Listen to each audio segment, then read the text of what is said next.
Thanks, Matt. I really appreciate everybody being here today, and we particularly appreciate the partnership that Matt and BMI have shown the Book Industry Study Group. We had put together a panel like this on on-demand publishing for last June. It went pretty well. There was a lot of demand afterwards to try and do it again. So we had it on our calendar, and when Matt approached us and said, is there something that we could do together to bring more information about production to publishers in the New York marketplace, we thought this was a really good, we moved our event a little bit, and Matt and I found a good place to put it together. We've done a few things for this event today.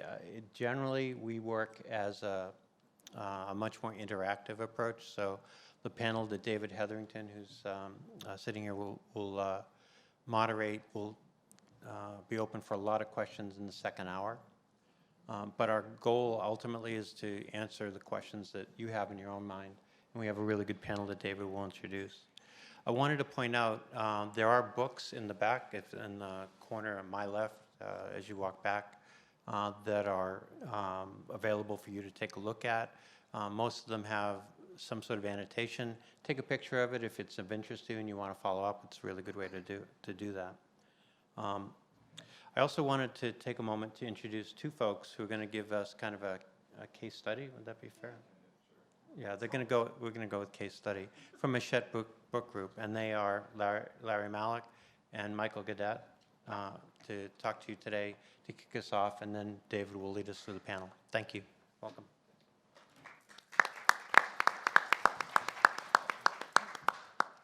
Hey folks, it's great to see everybody here. I think sometimes when we sit in our little cubes and look around at our POD partners in the office, you lose sight of how many people really exist out in the POD neighborhood, and it's great to see everybody here and to see that it is a larger neighborhood and there's opportunity for more conversation than what takes place in our little environment. But we think our conversations are pretty good regardless. But we wanted to come here and we're going to talk a little bit about what we do with print on demand at Hachette Book Group.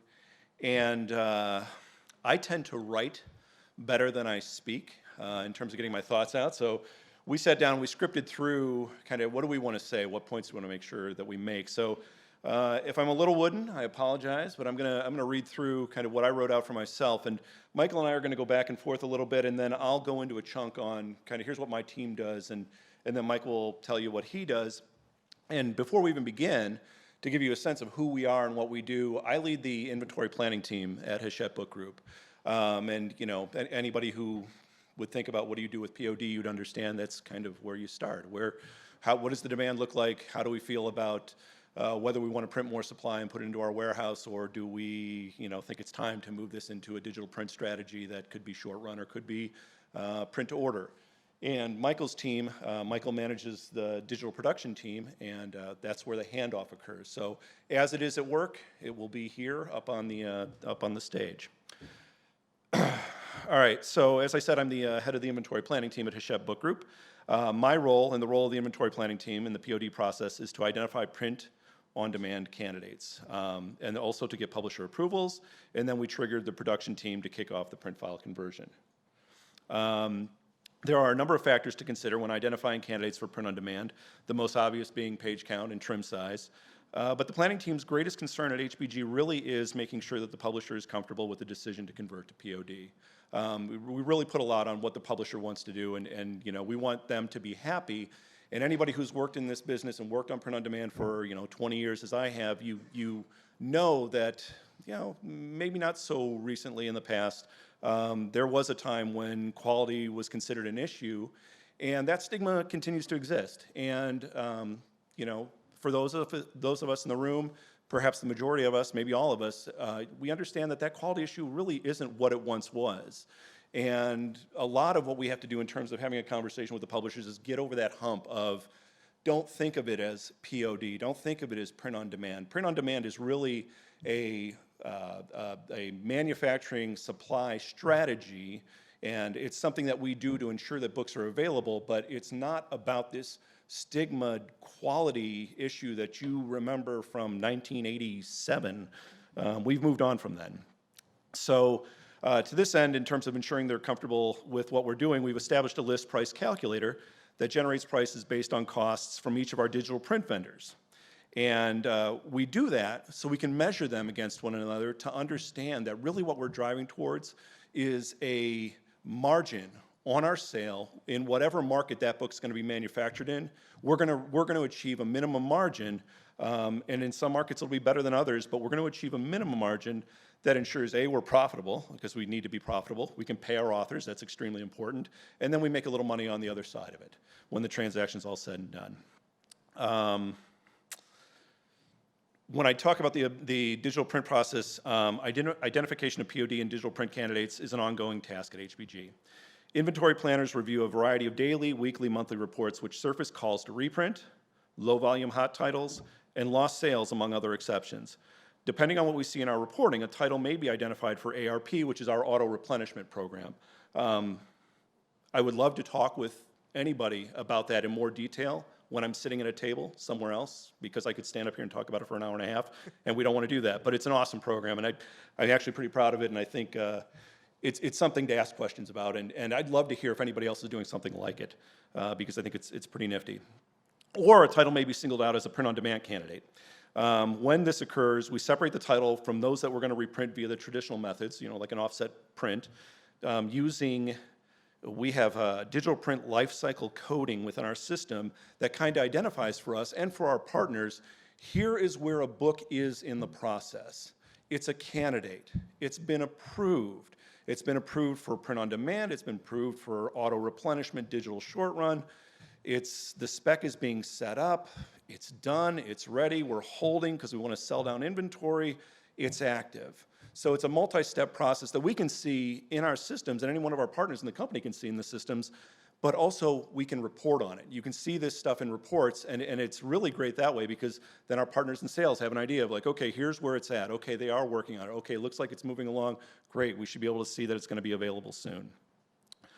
HBG has 6 planners managing 15,000 non-POD ISBNs across 16 publishing units. That's our active title list right now. That's where we're at. This is the deepest end of our POD candidate pool because it's everything. That's all our active titles. It's not our only source for additional POD titles. When we're looking at lost sales reportings, items that were removed from our forecasting and planning environment in years past and then updated to out of stock or out of stock indefinitely, will have their rights reviewed along with their spec to determine, are they viable as candidates for POD? Can we go in and figure out, like, hey, we still got the rights to this. It's OSI, but let's make it active again, and let's make it available because somebody's asking for it, and not in a level that we would print 1,000 units or 500 units, but maybe if we bring it back and we print it 1 unit at a time, we'll see that, hey, maybe we get to that point, or maybe we don't, but we're going to realize incremental sales. Not everything can be converted, but we'll always ask the question in order to make notes for future reference, should opportunities change as a result of better pricing or improved technology? Those things matter to us, and we're always looking at them. We're always wondering where things are at in terms of, we couldn't do this title 2 years ago. Can we do it now? We're always looking at that, and we always want to take that opportunity if it comes up and allows us to convert into POD. Outside of the ARP and the POD conversion process, ARP again being the auto replenishment program, we also created reduced spec digital print files for new books that might benefit from gap filling, stock protection, order fulfillment strategies. If you know any companies that have those, maybe there might be 1 or 2 in this room. This is done for select titles only with special specs like step backs, French flaps, printed interior covers, etc., which will result when we see those things in obvious and quick disqualification. In our view, in-stock protection and gap fulfillment are not going to be required on the larger portion of our list, so commitment of resources to file conversion at beginning of life should be focused on low-hanging fruit opportunities. If something with a complicated spec takes off in an unexpected manner, resulting in a supply gap, we'll already have the notes on the conversion complications that we can review for a discussion with the publisher in sales about a priority ISP or gap setup. Before I hand this off to Michael, he asked that I speak about something that I think has really driven the POD program and the growth of the POD program at HBG, and that was coming to grips with how we price our books. In the past, when you talk to your LSI rep, if that was who you were talking to, the formula was, well, you should be trying to make $4 or $5 per book. And, okay, what does that mean? What is $4 or $5 per book? I mean, it sounds good. You know, is it going to cover my royalty? I don't know. You know, not until I start to look at it and say, is it going to cover my royalty? So we took a look at that direction and said, you know, I don't know, there might be another way to do this. And what we did was we built a list price recommendation matrix that you can filter down by page count to view unit costs and recommended list price for a variety of format configurations at our multiple digital print vendors. The pricing recommendations in the matrix have been determined based on a variety of factors that include but are not limited to handling fees, per page cost, per unit cost, sales discount, potential returns, and what is the desired margin that we want to make on each sale.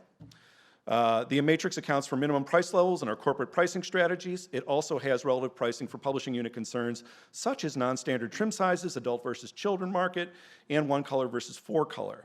To the best of our ability, we try to consider all angles of the opportunity. To the extent that we've been successful, we now have 7,500 ISBNs enrolled in POD or ARP, and that's not too bad when considered alongside the 15,000 non-POD ARP ISBNs the HVG inventory planners are forecasting and supply planning. Michael? Thanks, Larry. I'm Michael Godet. So for the 1/3 to maybe 40% of all of the titles that we have at Hachette that are now in print on demand or print to order, my role has been to initiate production, which entails converting the offset files into print to order ready files with multiple vendors. And we also have to set up the files and metadata with the vendors and manage ongoing corrections. So the biggest concern for me at Hachette is really for managing the conversion process expediently. We have to maintain different file sets for various potential printing specifications and maintain them for ongoing corrections for the life of the book. And over the 20 years that we've been doing this, we find that a big company needs to have resources in terms of data management and archival procedures and workflow process to properly manage that effectively. And it all starts with Larry's handover to my team, which we see as an urgency report. And that's one of the most innovative things that Hachette has done over the last 5 years. We found a way of communicating to production, a way to demonstrate that the accumulated back orders versus the current supply can dictate what our cadence should be for turning books into print on demand when we have a really long list to get through. And it's automated with inventory planner notes feeding from our order-to-cash systems into our title management systems or into our sales tracking systems. And it's reviewed weekly by coordinators that are not necessarily reprint coordinators, but dedicated print-on-demand staff. The urgency report does a lot of business work for us too. When the publisher has picked one of those price recommendations or the new discounts, that's communicated in the urgency report. And it also indicates special setup instructions for whether we're going to do this as a short-run auto-replenishment or if it's going into retail print-on-demand. A lot of these instructions require different workflow processes for the production staff. And so while inventory is now working on maybe dispositioning the rest of the low quantities that they might have from the original offset, getting ready for the auto-replenishment refill or getting ready for the print-on-demand, we're going to start working on trim size changes, price changes removals, copyright page changes, color conversions, effects conversions. We might have to scan backlist files, which used to be the bread and butter of a lot of print-on-demand work, but now that we're doing so much digitally already, we've got to maintain the print-ready files for multiple formats all at the same time. So luckily, not as much scanning as there used to be. And I think what I'd like to kind of demonstrate to you all is that the innovation of the urgency reports and the way that Larry strategizes with his team has meant that we can do all of this for upwards of 1,200 to 1,400 titles a year with only 2 dedicated staff who are actually doing other jobs at the same time. And so those coordinators oversee maintaining the separate print files for the print vendors. They do the delivery of the files and metadata, and then they confirm to our product management team when the title is ready to go at a variety of different print places. So whether that's Amazon or it's LSC or Lightning Source or you name it.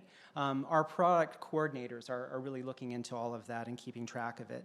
And the fun part of it doesn't end there. It also needs to be properly maintained for reprint corrections going forward. And as managing editorial orders text corrections, we have what I hope has become a more seamless process where when we get new files replaced into our digital archives, it prompts those production coordinators to deliver them to the print-on-demand vendors, or we feed them out automatically whenever possible. And that makes sure that reprint corrections don't get lost in all of this strategy, which sometimes is, we've seen with other operations, it's a shortfall. Something goes into on demand, and that just becomes the copy that's in extent for the rest of its printing life. So I think we try to concern ourselves really with innovating around how we workflow with as few staff as possible for as many titles as possible, and how we try to price them accordingly so that we make the best value from those printings. And we also try to streamline and make efficient all of our procedures that dovetail with managing editorial or with the art department staff anytime corrections come through. And we're happy to talk about that as a representation of print on demand and digital printing working well at a large publisher. And we'd be happy to talk with any of you after this speech. And just as a final note, we use digital printing a lot at Hachette, and it's not just for print on demand and print to order. We do it for galley printing and for a lot of our reprints. And so when I say that I have 2 dedicated staff working on print on demand, we have many, many staff working across digital printing at Hachette in general, and it's a huge service to us and more important as the years go by. Thank you.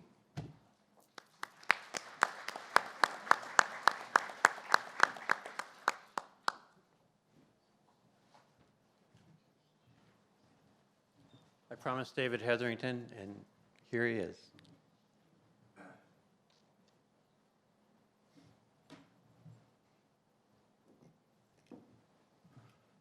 Good afternoon, ladies and gentlemen, and thank you for joining us this afternoon. We have an exciting program, and if we all don't die of heat prostration from the temperature in this room, it'll be that much better. So with that introduction, let me introduce the panel that we have, starting in alphabetical order. We have Chandra Holman and Mr. O'Leary, Michelle Weir, Matt Mullen. I'm going to ask each of the panelists to take a few minutes to introduce themselves. Matt? Sure. My name's Matt Mullen. I'm Senior Key Accounts Manager at Ingram Lightning Source. Ingram Lightning Source is the world's largest print-on-demand partner with facilities in the US, UK, Australia, and then 9 other partners around the globe. And I am based here in New York, where I work with the largest trade and academic publishers based here in the city. Chandra? Hi, everyone. My name is Chandra Holman. I am the U.S. Manufacturing Manager at Oxford University Press. I mainly manage a list of new titles, so my team is responsible for newly published titles. We are experienced in the POD program, and we are looking forward to growing that program. Oxford the largest, or second oldest, or both? Oxford, no, we talked about this earlier. So Oxford is the second oldest, but the largest Publisher. yes. So I've already been introduced with my book industry study group hat on, but my history with On Demand goes back about the better part of 15 years now.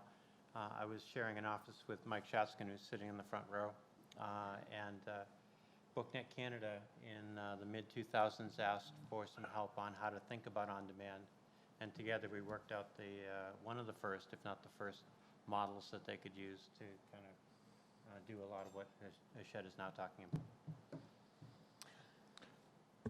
Hi, I'm Michelle Ware. I'm the Global Publishing Innovation Manager for HP. I've been in the publishing transition business for the last 30 years, working on both sides of the coin with the publishers on how do they transition into this type of model, and with the printers, and what do they need in order to catch. So thank you for being here today. Okay. And just a bit about my background. My name is David Hetherington. My affiliation today is K&K Software. Some of you may already know this, that Brian's nickname for me is Liz, because I've had more jobs than Liz Taylor's had husbands. So, you will see me handing out my Books International business cards. I had to get that in so that I can cover my expenses today. So in any event, with that being said, we're going to get into our questions. And I think we'll start with, first question we have is, for the panel is, what do you see as the advantages of on-demand printing solutions? And we'll just run it across, starting with Matt. Sure. The biggest one is capturing more sales, putting more books in the hands of more readers. And that means not only the long tail of books that might not otherwise be printed in an offset environment, it also means capturing sales quickly, right? Print on demand is not just a great strategy for slow-selling titles, it's also a great strategy for fast-selling titles because we can get the books to the readers in an expeditious manner. Chandra? Managing inventory is a big deal. Publishers want solutions to managing their inventory worldwide. As Matt mentioned, faster product to market. A conversation that we're having regularly is how can we shorten our schedules, our overall schedules, from manuscripts handover to stock in the warehouse. Zero to low inventory. You avoid printing more copies than necessary, and you reduce or eliminate the associated costs of excess inventory. And then there's the distribution services from that. With me and my team managing a lot of the front list, we are pinged a lot by stock planning and inventory control about the stock levels. So they're looking at us to be innovative and to think, how can we keep our stock levels down? Well, POD is a great solution for that. And it is a huge advantage because we are asked to monitor stock and we are asked to contribute to the conversation, ways in which we can reduce our inventory.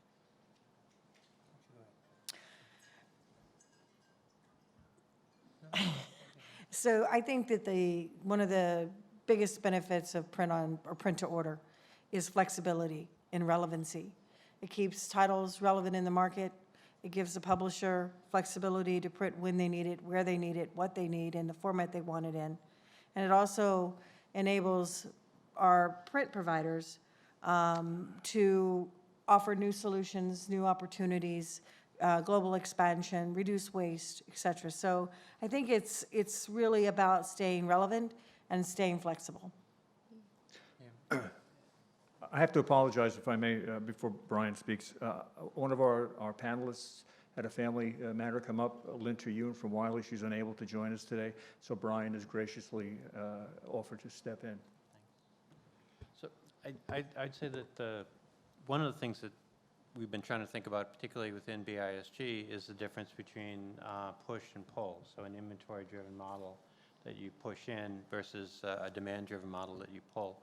There's a lot of appeal to a pull model, particularly for certain types of publishing.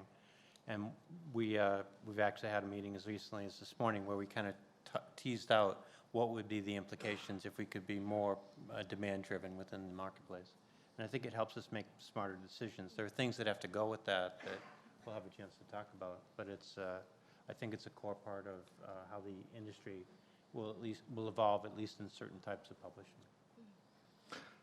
One of the very interesting points the gentleman from Hachette brought up before was the fact that not too long ago, digital printing or print on demand was, anathema to editorial types. I'd like to ask the panel, are you still encountering that, and how are you overcoming those objections? Chandra, you have to deal with them more on a day-to-day basis, so I ask you to. Yeah, there are some major hurdles. A major one would be the idea that POD printing is vastly inferior to traditional printing. There are perceptions and feelings in the editorial world that, and the authoring community, that the materials are poor, and that we don't have the options that we normally would have with traditional printing. It is a challenge. Myself and my team, getting in front of editorial and publishers and other stakeholders, they want to be assured that the quality is there. Our team, we are checking files, and even before we allocate to a print vendor, looking at images, checking for critical quality. They want to be assured and reassured that the work, the labor of love that they put together will come out to the expectations that they have. So yeah, there are challenges in dealing with stakeholders. And realizing that the cone of silence is down here now, right? So if you put the offset version of the book and then you put the digitally printed version of the book in front, right? Would you say that to the, what I'll describe as the untrained editorial eye, they can typically recognize the distinction? No, they cannot. They cannot. Matt? And I did want to build on that, Chandra, because I think one of the big changes over the past 10 years, I mean, you mentioned that there's the author community and then the in-house community. Right. One of the big changes of the past 10 years is that the author community has become very familiar and comfortable with print on demand. Right? I mean, we have Kindle Direct Publishing, we have Ingram Spark, both of which have enabled new entrants into the marketplace of book publishing. And they're bringing their preconceived ideas of what a book should look like and what is the acceptable quality level. Right. And I mean, I would say that in some places, authors have encouraged adoption of print on demand within houses. Yeah, no, I would agree with that. Brian? Well, I mean, one of the reasons we wanted to make sure that we had a table with samples was to try and get at that question of how does it look? And of course, these are no doubt hand-picked, carefully audited samples, but yeah, I worked in magazine production for 12 years, and it's amazing how good your samples can be. But I would say that the quality has improved. I think one of the challenges, and you might be better positioned to talk about it, Michelle, than I am, is that I think binding and trimming continues to be, particularly for very short runs, it continues to be an issue. But in terms of the quality, I think a lot of the quality problems that existed before go back to scanning from suboptimal assets as opposed to the originals. Anyway, go ahead.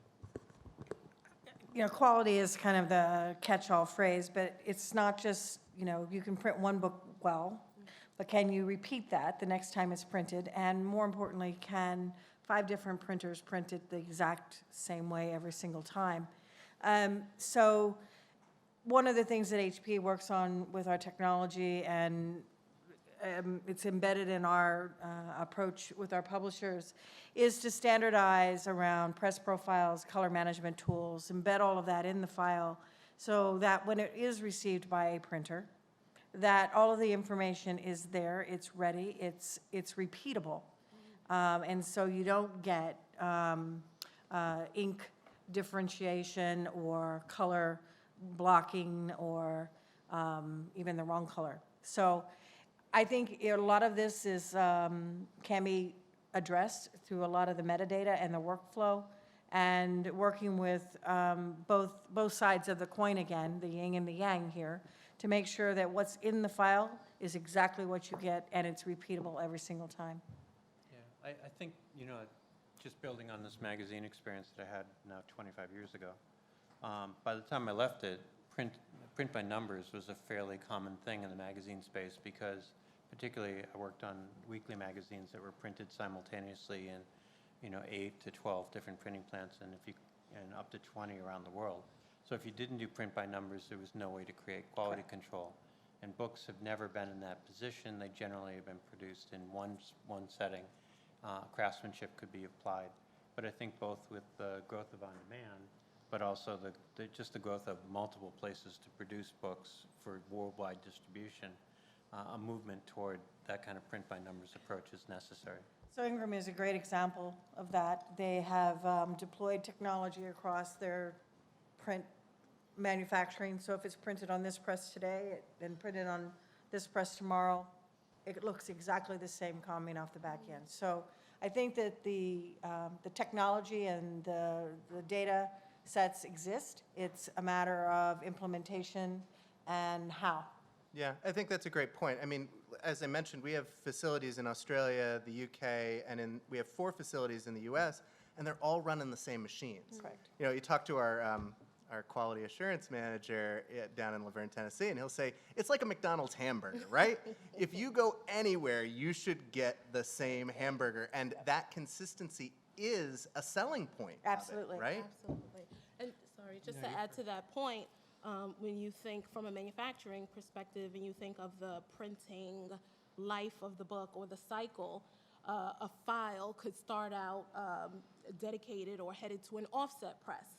That file is not going to change. It's going to stay the same, but the subsequent printing or the next printing will print on a digital press. And then the next printing could potentially be a POD platform. So just going back to your point, Michelle, about the quality has to be consistent regardless of what equipment it's printing on. That's got to be really important for Oxford. I mean, how many global divisions do you have? Like 30? So you got to have the same book in all of those places. I mean, the journey has been, rife with all kinds of experiences, right? One book, 5 different printers, and it looks completely different is not acceptable. So building in those tools and making sure that that is repeatable, consistently repeatable, is a priority.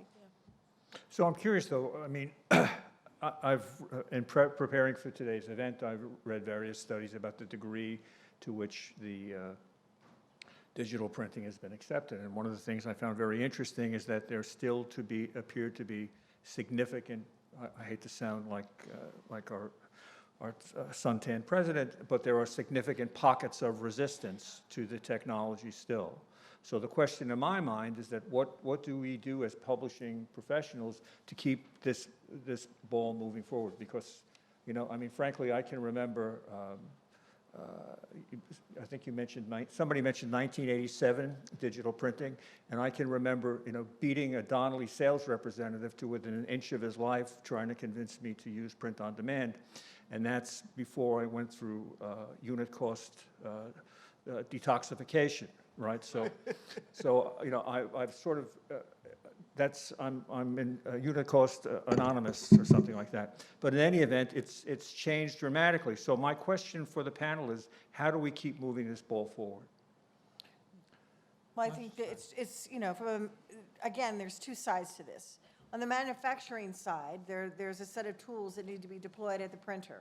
You need to be able to fingerprint your press. You need to be able to calibrate. You need to run the right press profiles for ink density and be able to repeat that on a per book every time basis. But garbage in, garbage out. If what you receive from your printer or from your publisher doesn't have the press profiles, it doesn't have the right color management built into it, it doesn't have Pantones called out for whatever, all of that just gets translated to the printer, and the printer, okay, well, we're going to print what you sent me. So it's really 2 sides of that. HP has taken a position that we're going to try and do both. We're going to offer tools to both the printer and the publisher so that we can get repeatable quality every single time, whether it's on our Indigo technology or our inkjet technology. And I would say, David, to your point about there being pockets of resistance, I would say that metaphor is pretty apt. I mean, what's that old Gibson quote? The future is here, it's just not evenly distributed. Yes. Those pockets of resistance, I think, tend to focus in on publishers who publish into a specific niche that may not have been adequately served by print on demand in the past. So children's book publishers, art book publishers, people who primarily print hardcovers or jacketed hardcovers. I think that the technology is there now. But if you if you print, 6x9 black and white paperbacks and you don't understand that print on demand is doing great for you, you're 20 years behind the cycle. Correct. But if you print color or you print hardcovers, you're maybe 5 years behind, right? So, I think that the market is moving towards that. And I think the primary driver of the market moving is, as I said earlier, it's authors. It's people saying, I want to capture that sale. I want that book in the hands of the reader. And if the halftones look a little bit different, that's still a royalty, right? That's still a sale. I also think going to your point around segments. So we're seeing, from my perspective, a huge shift in education, especially higher education. What is acceptable as a textbook today versus what was acceptable as a textbook yesterday. And the fact that as a student, I spent an hour watching my college students, son and daughter, friend, try and figure out how to buy a college textbook and not have to pay full price for it, which was quite an experience. But it wasn't that she needed that 4-color hardback case book. What she really needed was the content, and she would have accepted it in a lower quality, but the quality was acceptable to her. So I think that quality is also perception, and that has got to also somehow percolate up into editorial, that you may have different product for different audiences, and you don't necessarily have to sell that $300 book when they would have bought the book and you would have still gotten your margin and your royalty at a $70 book. So, But this, again. Michelle, you bring up an interesting point, and this is my first ambush question for the panel that I hadn't told them that I was going to answer. But I saw an article the other day, and it talked about enrollments, higher education enrollments being down by 15% by 2025. So you have, and I find this discussion about the cost of textbooks particularly remarkable, right? Because you have college tuition at $35,000, $40,000, $50,000, depending on the school you go, but you spend $2,000 for textbooks, and that tends to be where all the focus is. But in any event, Michelle's point about the landscape changing. So if you look at the AAP statistics for higher education, I think you'll find that in the past 4 years, the sales for higher education are down about $1 billion for the AAP. That is a 25% decline over 5 years, right? And when you consider the fact that price, right, always goes up in higher education, it never goes down, that's a clear, confirmation that the units are down. But what's really remarkable, and this is going to be my shameless self-exploitation for Books International, is that Michelle spoke about the quality of the product. In the back, there's a sample from an open education resources organization called OpenStax. This is a nonprofit. It is a psychology textbook. And I have to tell you, as someone who spent 20 years in higher education publishing, that book is breathtakingly good, all right? And it sells for $52, right? That is case-bound, full 4-color, 8.5 by 11, 800 pages. That same book from any major college publisher new would be at least $150, $175, maybe $200.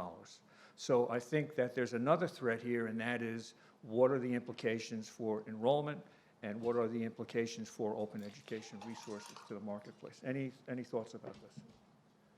No, I mean, we see it every day. I mean, I work with the largest education publishers in the world on an almost daily basis, and every one of them is trying to figure out how to get the content into the format that the student wants at the point in time that they want it, and at a price point that they can afford. Because the decision should not be, if I have to buy my books, I cannot afford to eat, right? And so it's that journey that they're going through right now, and looking at all kinds of options.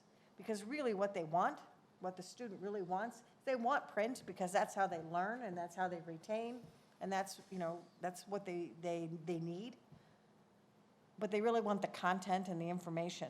And then it's our job to understand that that doesn't necessarily mean the quality that used to demand. And quality can still be top of the line quality on a perfect bound book that sells for half of that, right? On a paper that they can write on.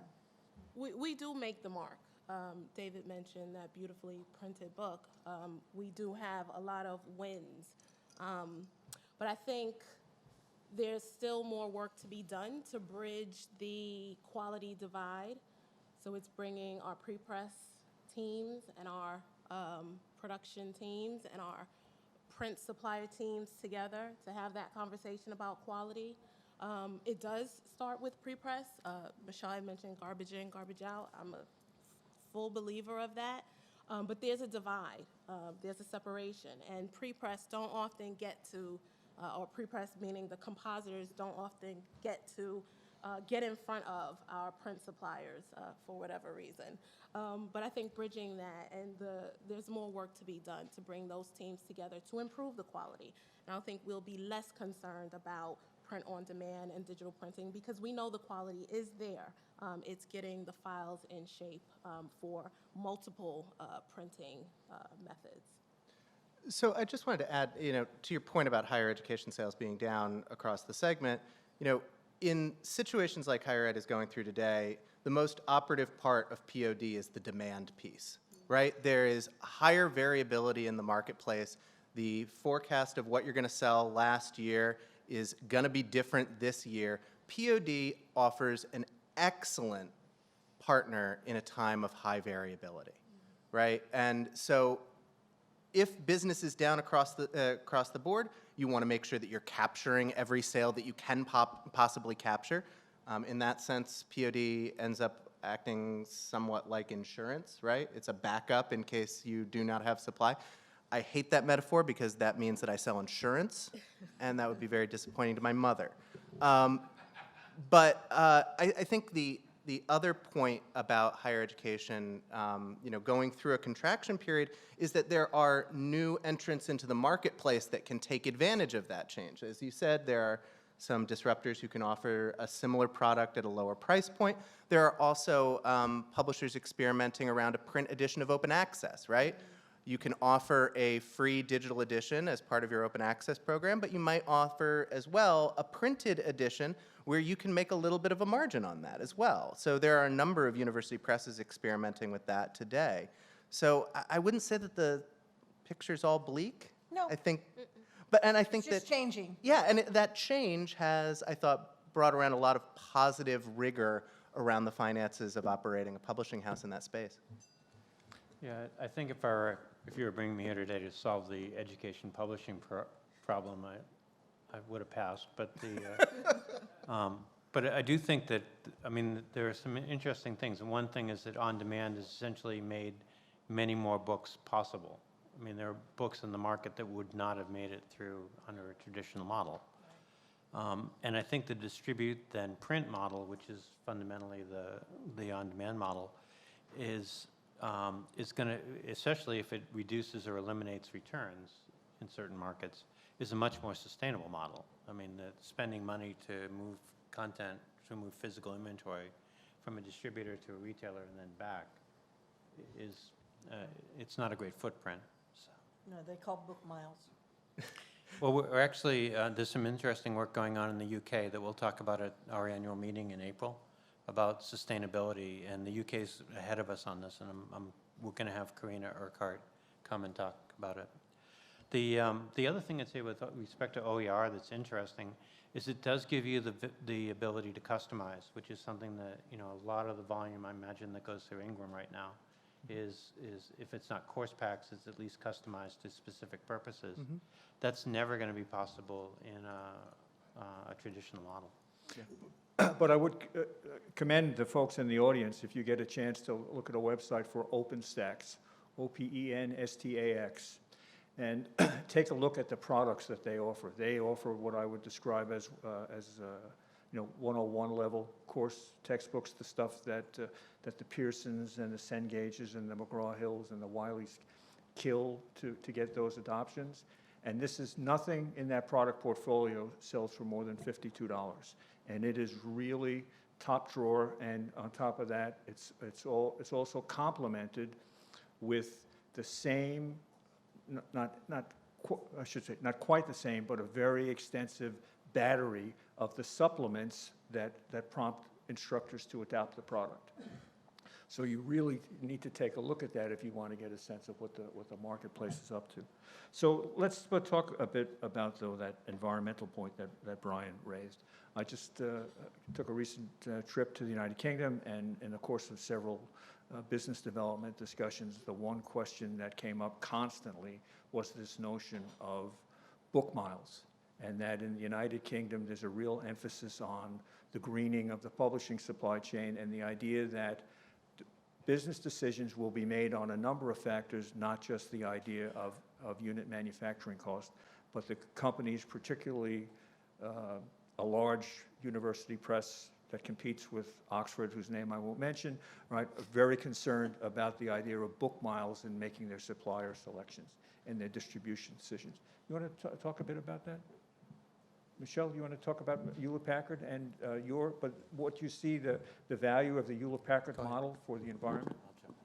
So what, one of the things I mentioned in the beginning is that HP really has kind of two paths to the publishing space.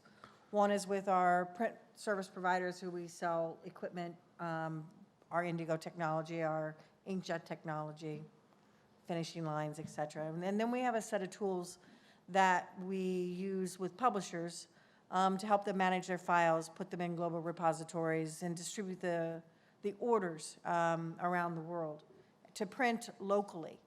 And what we have found is that by doing that, or enabling them to print locally, we're eliminating the book miles of, I'm going to print it at a printer, I'm going to ship it to my warehouse, I'm going to ship it to my distributor, I'm going to get it back in my warehouse, I'm going to, we were able to look at transportation lines of a book starting in China, coming to the UK, going back to Singapore. Whereas if you just sent the order to Singapore, it was printed locally and distributed from there, you can really impact those book miles and transportation costs, and also get what they call the energy green credits, the carbon credits that are so important today.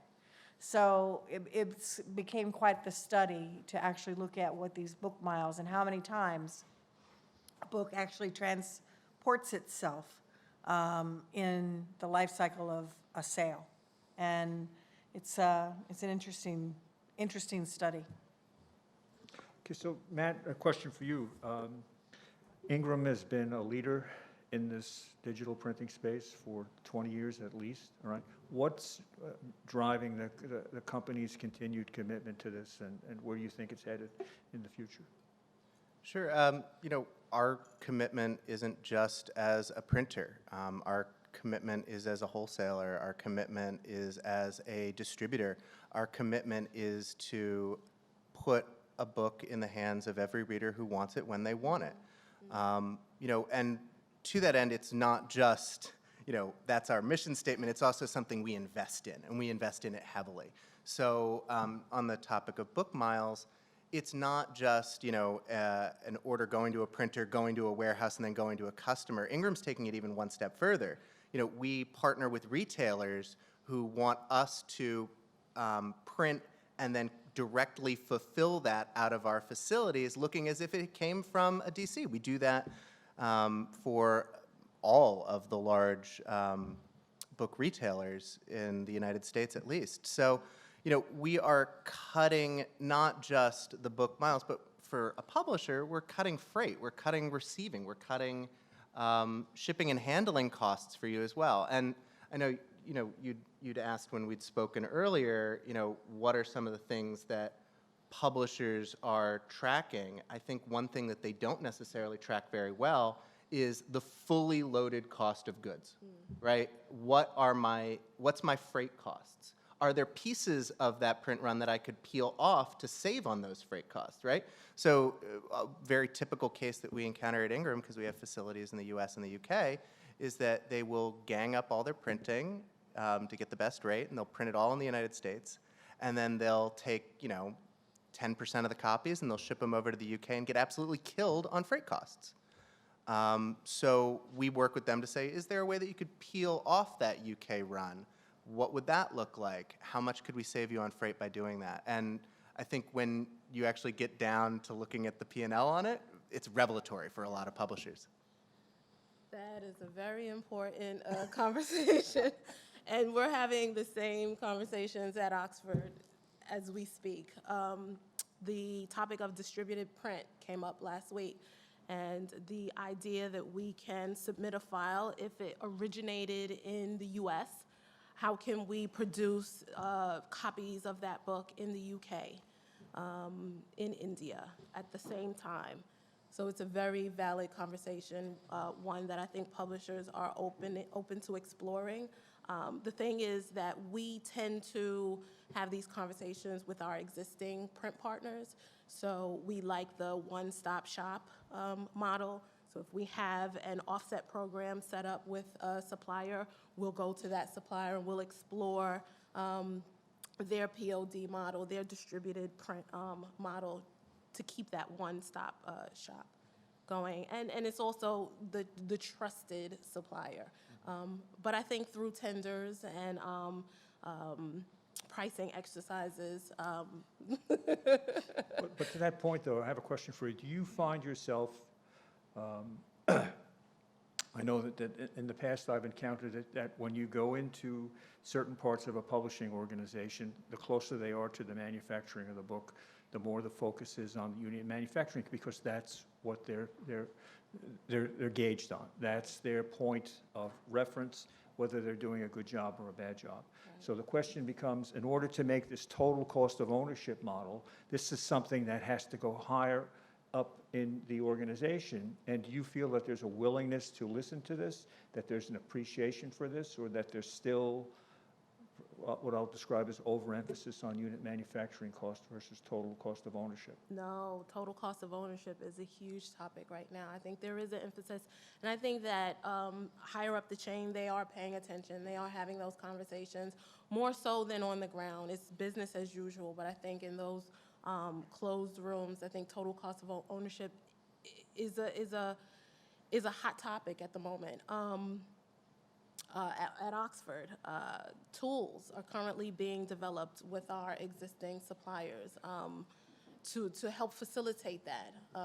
We're procurement and all different types of our different groups and departments at Oxford University Press collaborating on that very thing, total cost of ownership.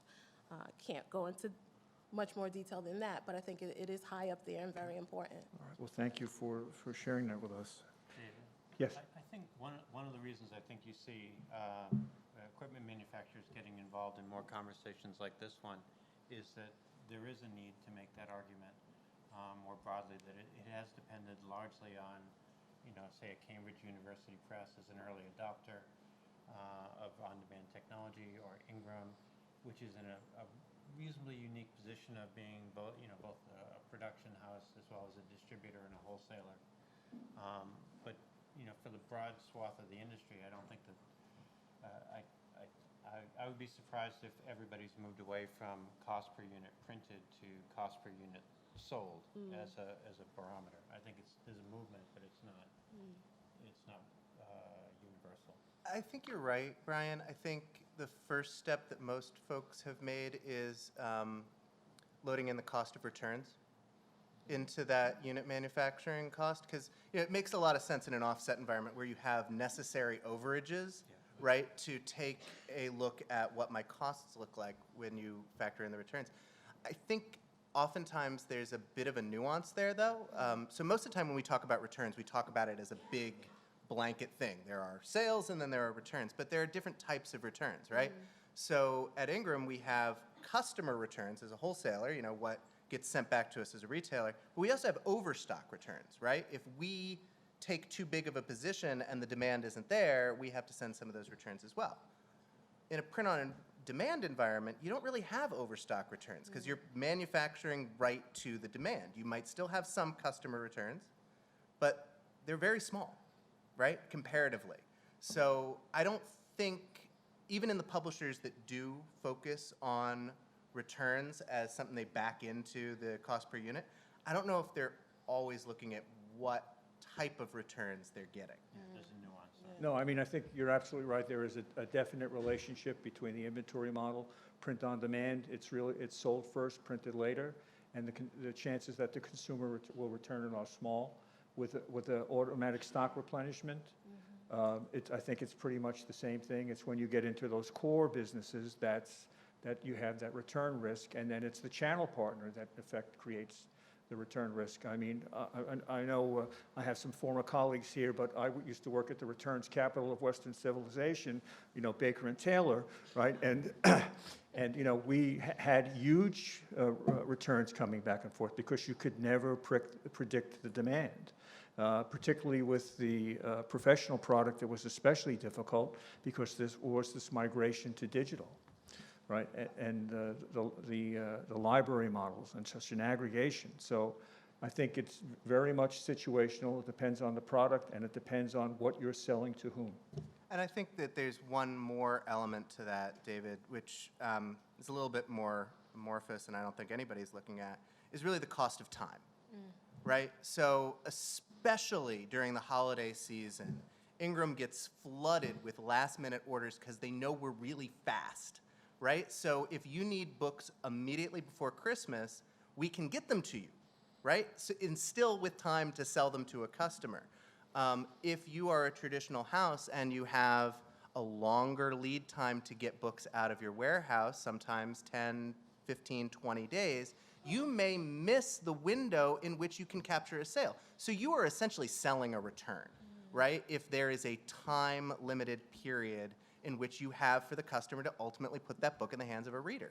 So I don't think anybody's quite there yet, but I think that that is a necessary factor of what you need to be looking at for, you know, the cost of your existing supply chain model. Okay, so a couple of more questions, and I think we'll open the floor to questions from the audience.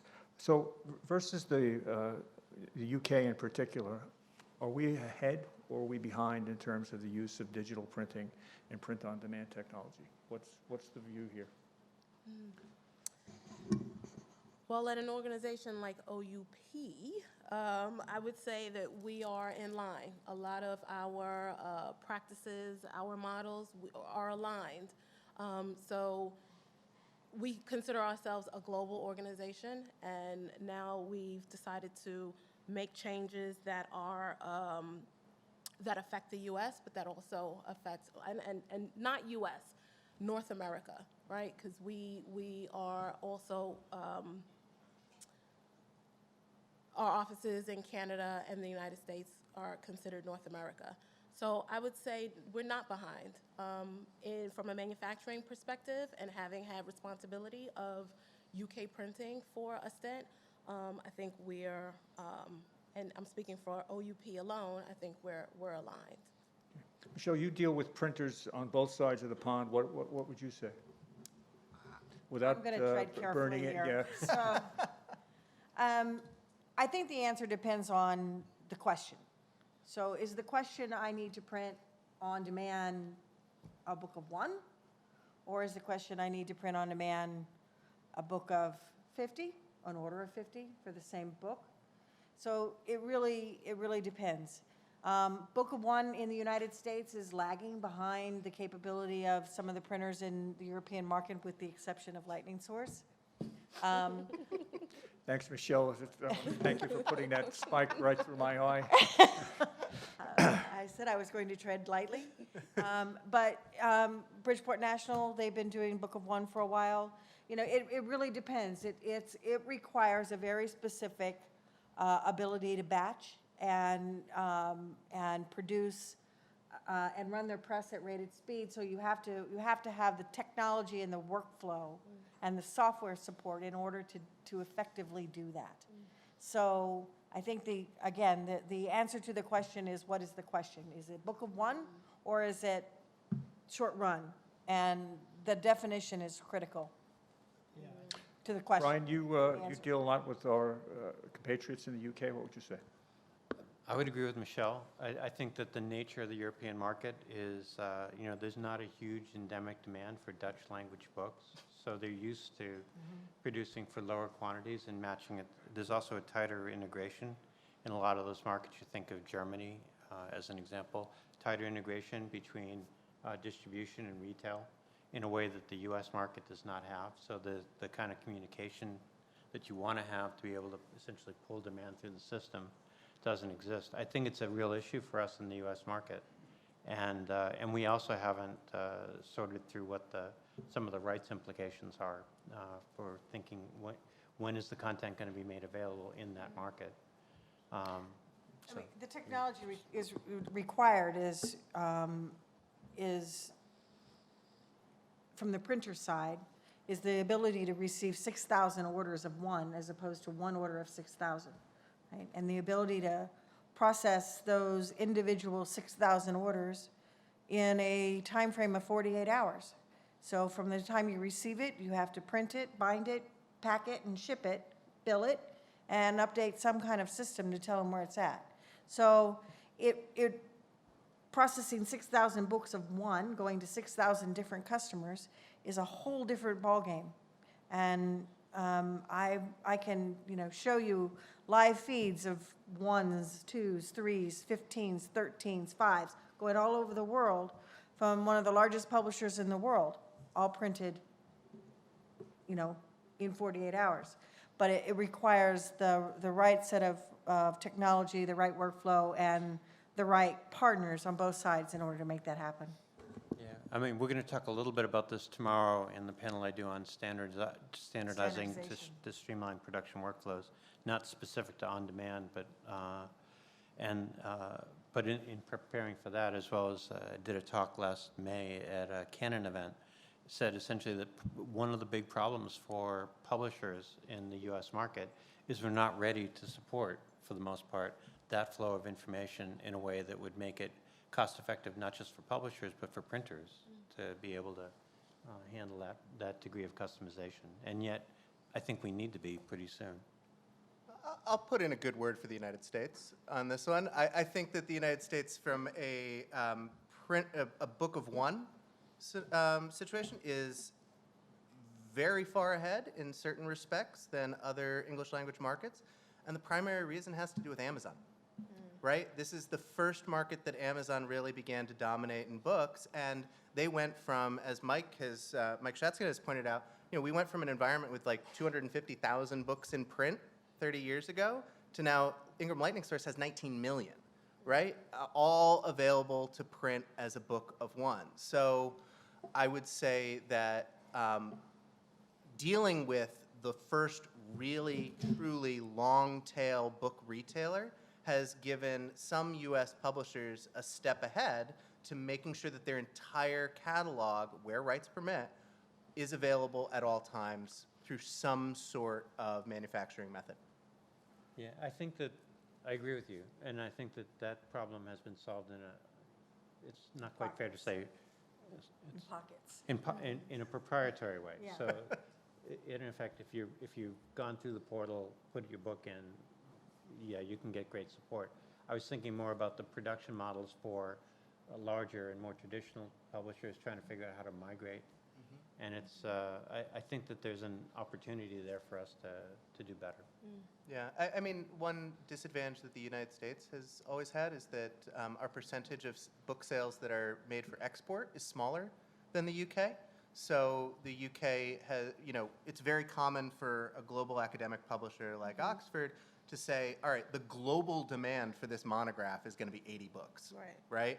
So we are going to, we're going to gang that 80 together in the UK, and we're going to parcel it out, out of our UK facility. And I think that Chandra, do you find that to be the case?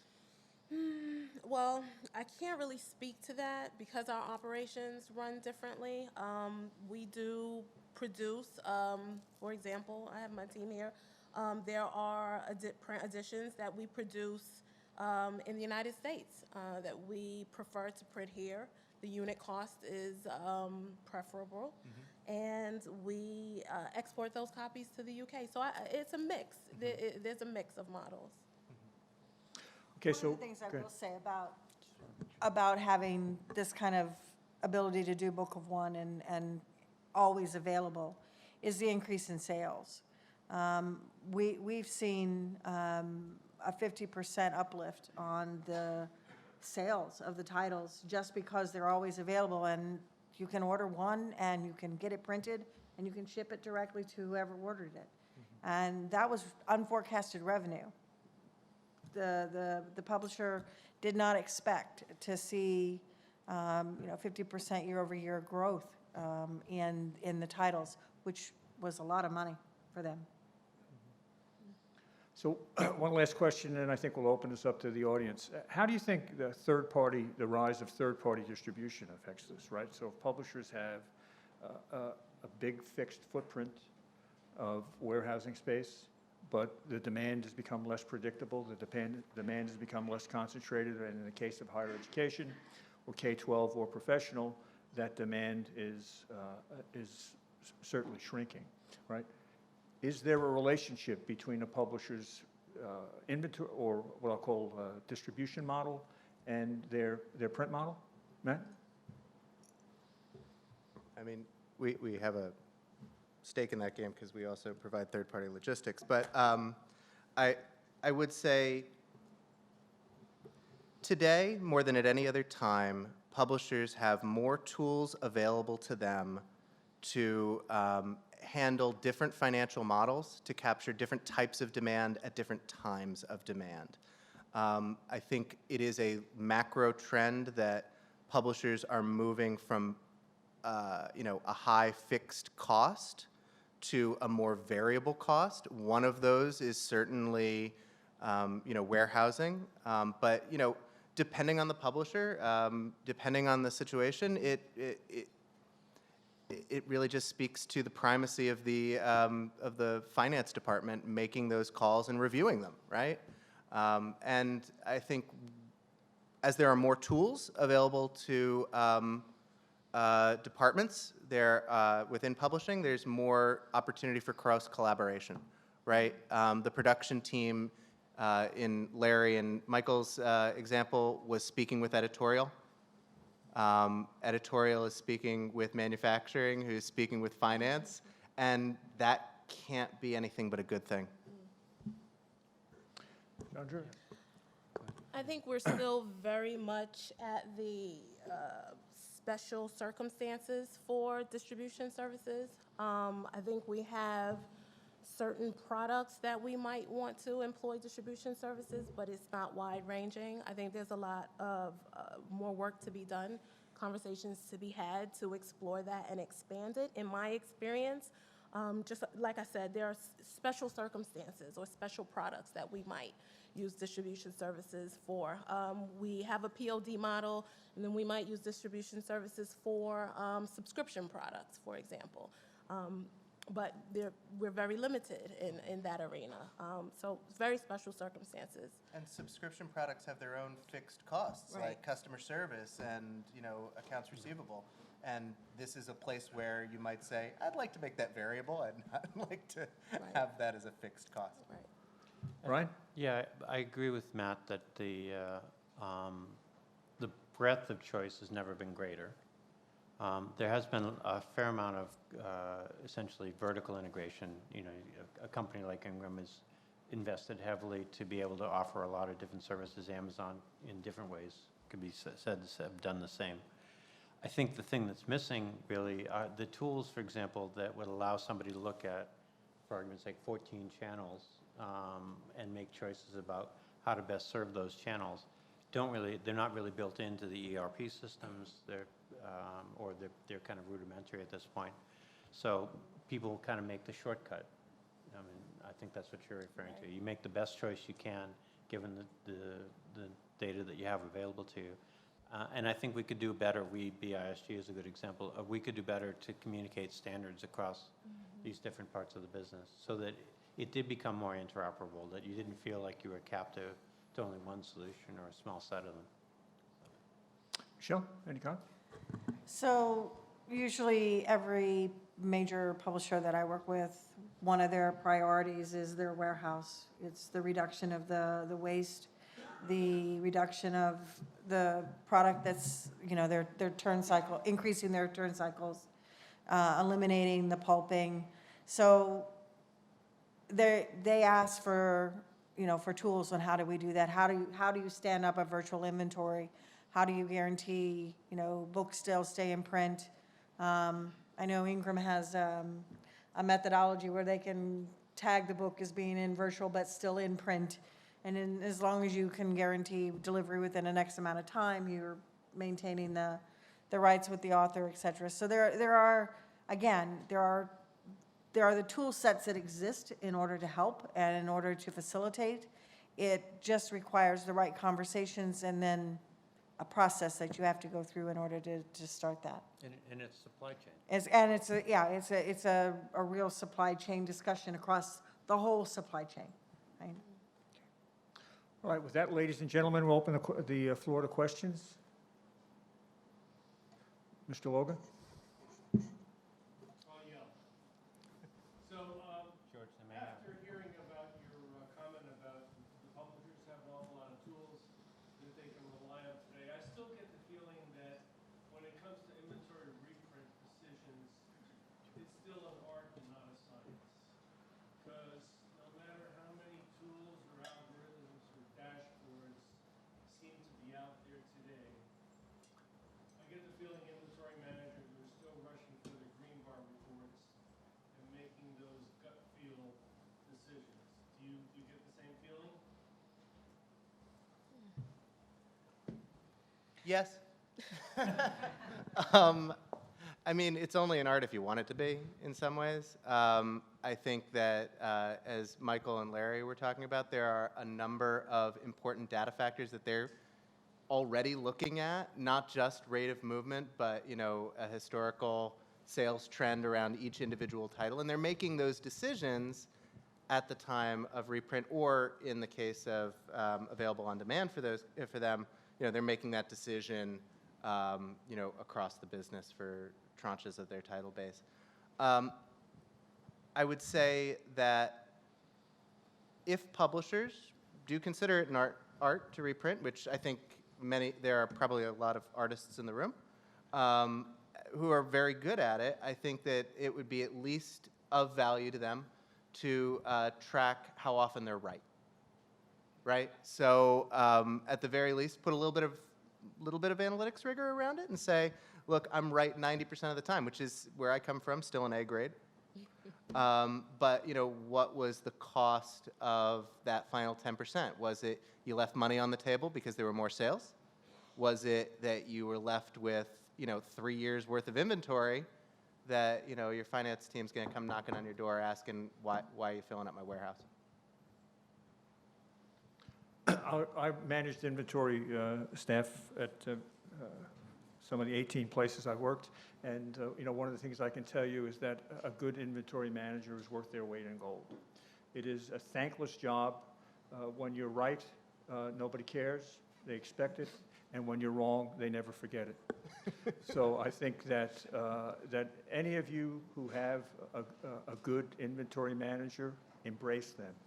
Make them feel wanted, because if you lose them, I think that the damage that can be done is immense. As much as this business has become analytical and data-based, there are some people who just have a great feel for product and make the right decision most of the time. Are there other questions? Yes, sir.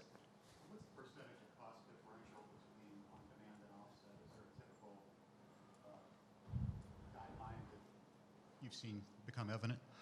I think it's a function of several things. Number one, it's a function of the equipment that it's being printed on. So if it's, on demand on a cut sheet versus on demand on a web, as the quantity goes up, and I know in my own organization, we find ourselves pretty comparable in terms of price per unit, up to about 5,000. And then once it hits 5,000, that's when offset really starts to get a distinct advantage. And it's going to be a function of several things. The paper, if it's gloss-coated stock, short run, saddle wire, short page count, it can be pretty expensive. But I'd say, again, my experience is up to about 5,000 copies on demand can be competitive with offset. Yeah. And it depends on velocity as well. I mean, if you print 5,000 copies and they sit there for 5 years, it's never going to be a... Right, but that's the total cost of ownership, right? But here we're talking about that, I think, the immediate decision of what is the unit manufacturing cost. Yeah, and to your point, Brian, I think that, at least from our perspective at Ingram, as a wholesaler, we manage to turn, right? We want to turn our inventory 4 times a year, which is very similar to the way like an independent bookstore wants to turn its inventory. It's actually few and far between to find a major publisher who has a turn rate over 1. Right? So across their entire warehouse, they're sitting on a year's worth of inventory on average. And they're still running out of stock on some books. So, I think that as you look at what are the costs of doing one model versus another, Brian's exactly correct. Looking at velocity is an important factor. Other questions? Gentleman up front. Talk a little bit about technology. Thank you. Talk a little bit about technology. I'm a small publisher. We're getting more and more into coffee table books, color, various sizes. For many years, certainly a 6x9, black text, we certainly have done digital and print on demand, and it makes all the sense. It's just, and maybe it's the printers I'm speaking with and working with, but I'm curious, what kind of technology is out there to help somebody like me that is going in that direction? Michelle, do you want to handle that one? So speaking for not just HP, but for Xerox and Canon as well, I mean, the technology for what you're trying to do in we'll call coffee table books absolutely exists. I've seen product that looks better than on offset. I can hit a whole range of, all the different colors. I can do metallics and all kinds of really cool things on digital technology today. What's most important is the file that you give me in order to make that happen, right? And so it really is dependent upon a partnership between you and a printer to get the quality that you want off that press. There's a lot of people in this room who, Bridgeport, I'll go back to, I know you printed a book for somebody's wedding that was just unbelievably beautiful. I think you printed, 10 of them or something like that? 7? Yeah. Yeah, it was unbelievable.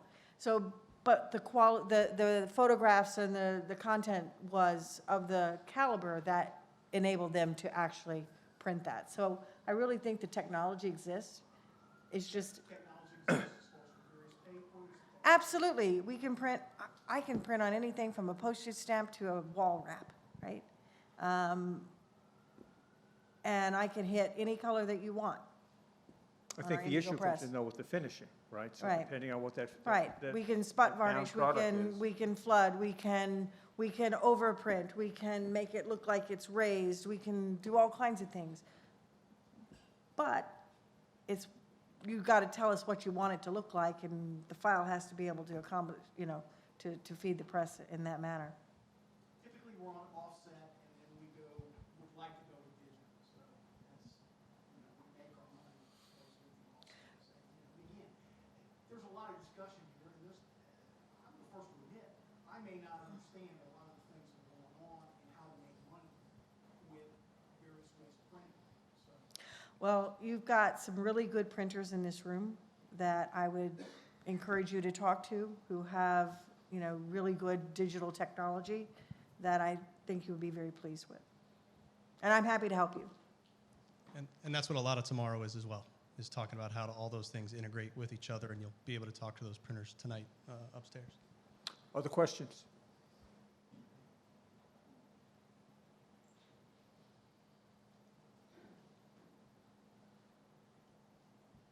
You've talked a lot about how big publishers handle this. I'm a small publisher, and I don't have the trying to convince the other people. The upper people want us to do POD tomorrow, literally. And we don't have any title management system, no DAM, no anything to manage things. How do you deal with that situation? Come see me. So seriously, the tool sets exist even for small publishers. You don't have to be a huge publisher in order to take advantage of the tool sets that are out there. But they're very expensive. That's the problem we're having, is that how you make the argument. This comes. I mean, depending on how small, I mean, like, at Lightning Source, we have Ingram Spark, which will allow a single author to produce a single book at a price that is, comparable and competitive with anything else in the marketplace. So, I mean, a lot of... A publisher has hundreds of books in the backlist, which go back 30 years. Yeah. And I have files, as you might imagine, in all sorts of formats. Some books haven't been scanned yet, some have, because we reprinted them. Yeah. But it's trying to pull all that stuff together in my spare time. Yeah. Where I transfer to the more sophisticated system, that's the challenge. Yes, I know how to do one book. Yeah, no. But, and to your point... Getting the turning paths. Yeah, absolutely. And, we talked about cost of time. We talked about cost of returns, cost of manufacturing. There's also the cost of people resource, right? Like, how much time is this taking you when most people who get into publishing didn't do it to just focus on printing. They also did it to bring amazing ideas to the marketplace and amazing objects to the marketplace. And so, yeah, I mean, at Ingram, we work with literally tens of thousands of publishers that fit that kind of profile. If you'd like to talk later, I'd be happy to. Ladies and gentlemen, last call. Couple. Hey, I think this is probably for Chandra or Michelle, but so as you have a model shifting from a single order of 6,000 books to 6,000 orders of one, do you find that there are bottlenecks in terms of getting the purchase orders in, letting the customers know it's acknowledged, that it's being shipped? Is that something? No. So what HP has developed is a tool set called Piazza. Piazza starts with ingesting the content, making sure it's print ready, making sure that you can print it to whatever printer that you want around the world, in the format that you want, on the paper that you want, in the quantities you want. It's a closed loop system in that as you place orders, it's automated, right? The most important thing to be able to go from 6,000 orders a day of one or from one book of 6,000 to 6,000 orders is automation. If you have to touch it, why bother, right? If you have to invoice every single book, why bother? If you have to issue a purchase order for every single book, why bother?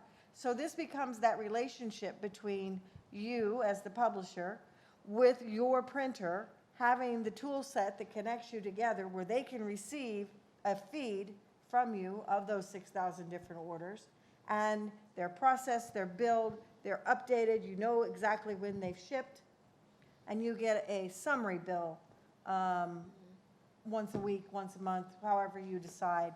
And it's an automated process is what is critical there. That's why I hesitated on my answer in saying what is really the question, because that's a different process than the first one.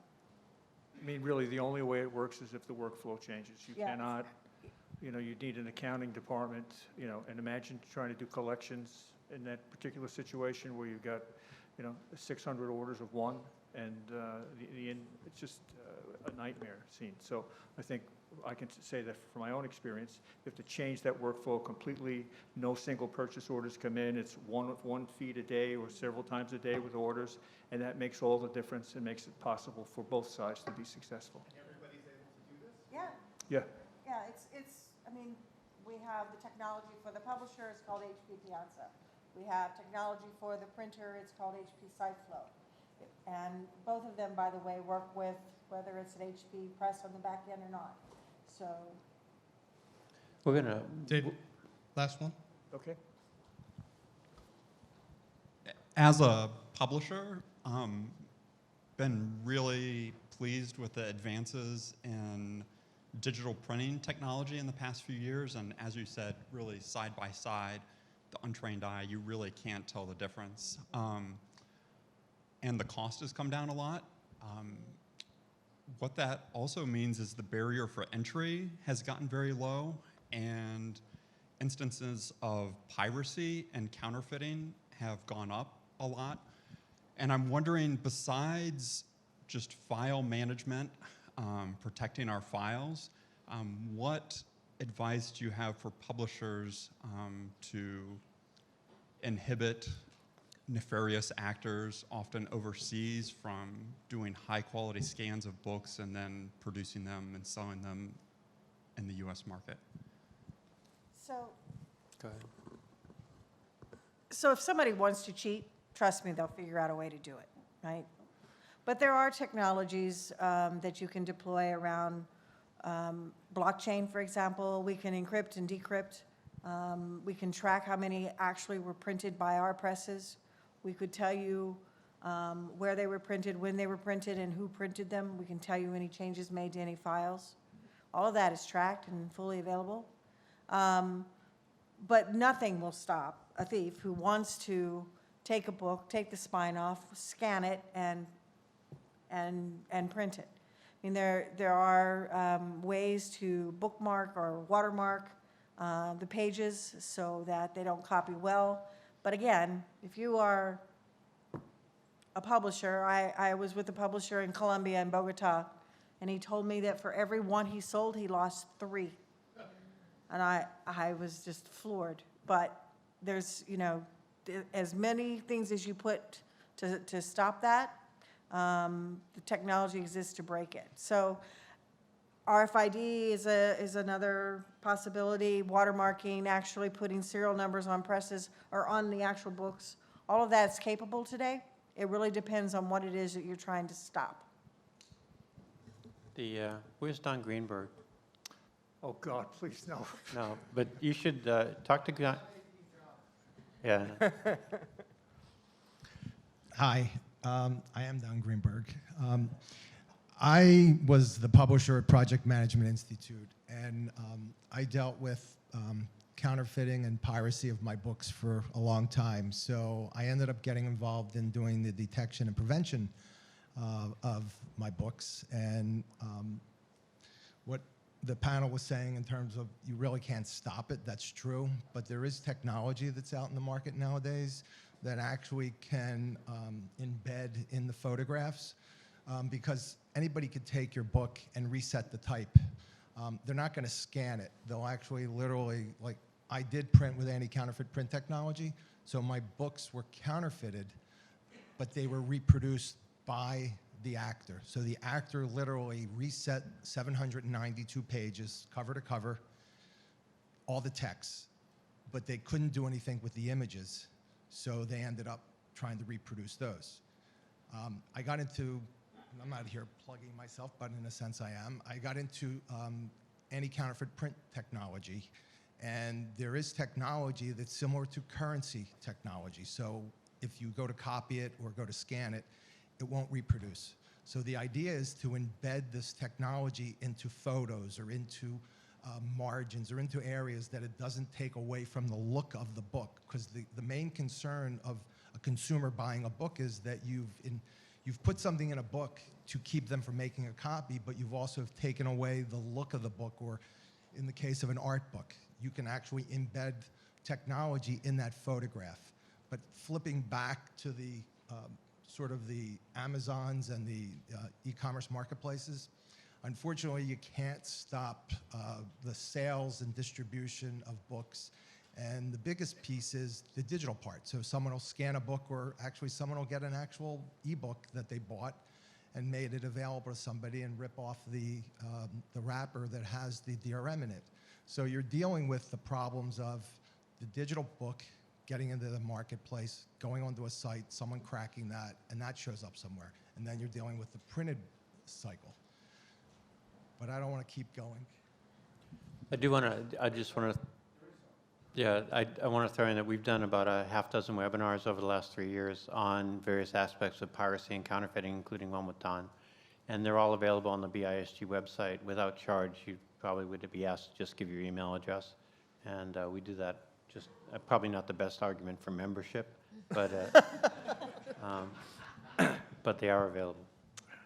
Okay, well, with that, ladies and gentlemen, thank you for your time and kind attention. Let's give our panel a big hand.